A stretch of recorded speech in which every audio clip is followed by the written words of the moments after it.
abo simeba tulinawo ku bannyabo tubaniriza ng'aba Mogo ng'olunaku olwaleero tulina ensonga ez'enjawulo ze twagala obbanjulira ng'ekisooka mu byonna twagala kubanjulira Alan Cruz nga influencer waffe gwe tugenda oteekako naye omukono okutumbula products zaffe ez'enjawulo.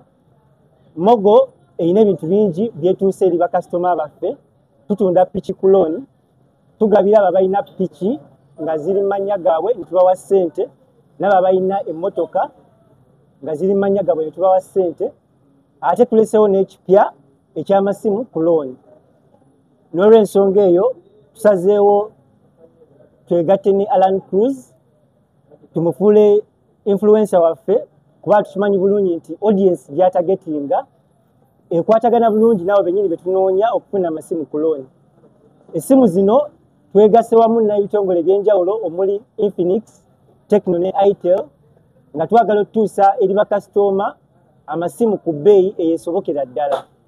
Kasitoma kyetaaga okukola kyokka kwe kuba n'endagamuntu ye n'akyala ku dduuka lyonna eririko akapande ka Mogo n'afuna essimu ku bbeeyi eya wansi ddala. Ate n'ensasula ateekayo akasente katono mu ntandikwa esikali n'asasula buli lunaku oba buli wiiki nga ze zisinga obutono ku katale. Yesebo ne bannyabo.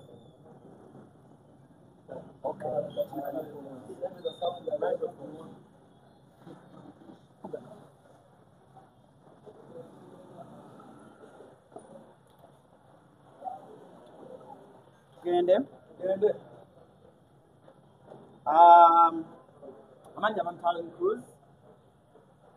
Njagala okusooka okwebaza abannaffe aba Mogo. Mwebale nnyo kunzisaamu bwesigwe buno. Mwebale nnyo kuntikka mulimu guno. Omuvubuka ali eyo nyongera okutegeeza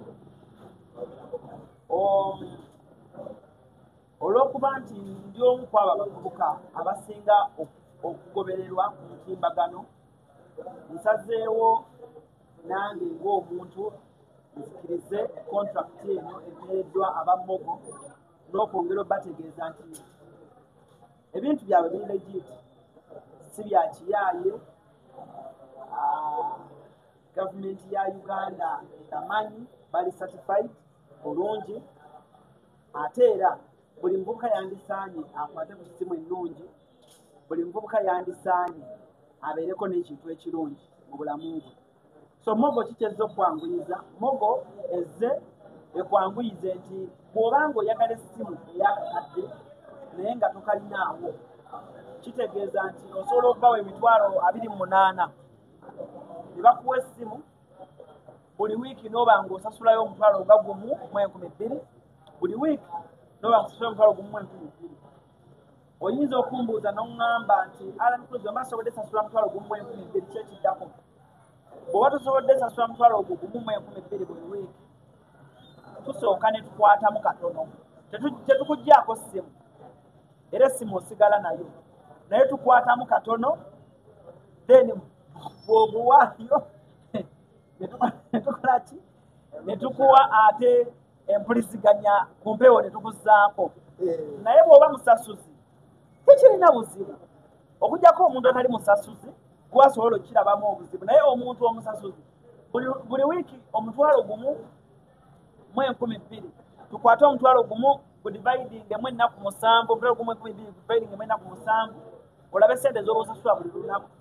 Osobola kugamba nti buli lunaku nja ziwaayo okitegeera gwe wiiki neggwako nga tebakubanja. So Mogo bazze batwanguyiza ebintu ate bw'obanga oyagala ebintu nga fees era nawo oyina piki oyina kaadi ya motoka gireeti gweteekayo wali kaadi offices zaffe ziri awo Lugogo okitegedde. So omwana talemwa kuddayo ku ssomero nti tolina fees. Mogo obawa omusingo omutono nnyo ate ne bakukolera bo kinene. Fees ayinza oba wakadde kamu n'ekitundu nga tomusobola. So okwate kapiki okateekeyo wali fe tukwate akasente kaadi manya kaadi ya piki fe tukwate ssente tugikuwe fe tukuwe ssente okitegedde. So mujje tulina amasimu ag'enjawulo Infinix, Itel, Tecno So zonna essimu weeziri bulungi nnyo nga bw'oziraba mu maaso. Mundabye nga nnanga essimu ya Tecno Camon 40 eno ssimu nnungi nnyo n'oyinza okuba tolina ssente zigula gimalayo mu kaseera ng'olina ebirala ebyokukola jangu manya ebbeeyi yaayo gwegamba nti njagala ya kibanja mpola ku Mogo ne wano wennyini wetudde mu maduuka ga Tecno jangu twakwataganye n'aba Tecno twakwataganye ne ba Itel twakwataganye n'aba Infinix buli dduuka ly'osanga yingira gwegamba njagala nkola ya Mogo ng'akayimba mugenda okukawulira kitegedde.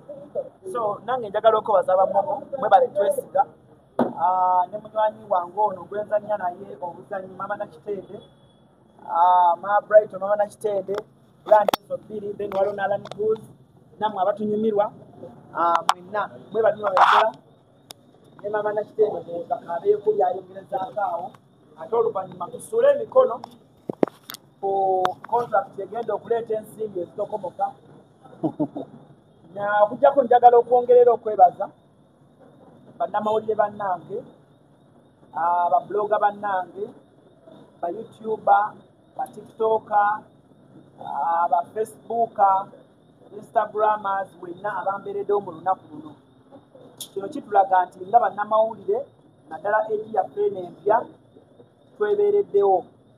Chancells enkya waba n'ekintu ampita ne mubeererawo famiri waba n'ekintu ampita ne mubeererawo. Blaze Media the same fenna banaye mwebale nnyo Kacyumbaali mwenna bakyali bange sinza bamenya amannya mwenna ne mbamalayo ddala media ku TikTok awo musajja ankolera ddala bulungi muwaaka wange Josera blogger webale nnyo bayire ddala Cookie Promotion webale nnyo bayire ddala bannange mwenna muli bangi naye mmanye nti nsiimye mumpadde ebbanja ddene ate mwebale kundaga mukwano guno kuba obayita on a short notice ate ne mubaawo.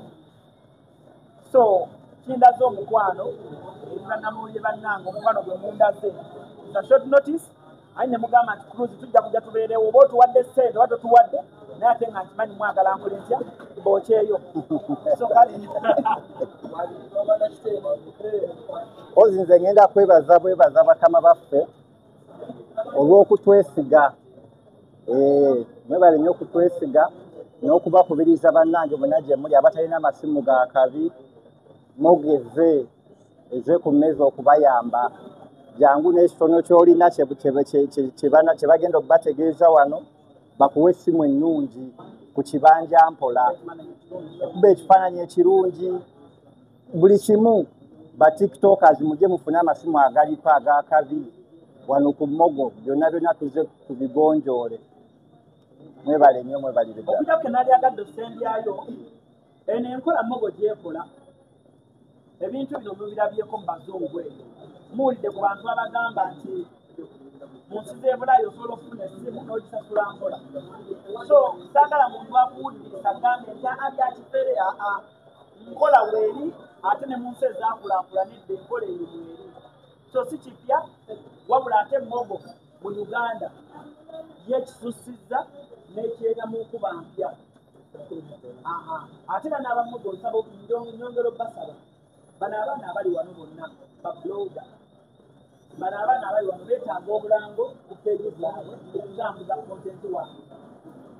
Mbadde mbasaba bagenda wandiika amannya naye nga nze munnamawulire manyi kyetuyitamu okunonya kontenti mbasaba bawandiike amannya nze nga ambasada waabwe tufune meeting mutuyite buli mwana tesinnemukoleyo budget ezo tunaba tukkiriziganyizzaako mube nga mulangirako ku mikutu gyabwe kubanga tubategeeza no short notice but bazze akankadde mu lusungu paakamba bafuulizamba bayinza okuba banzungu kandusonde.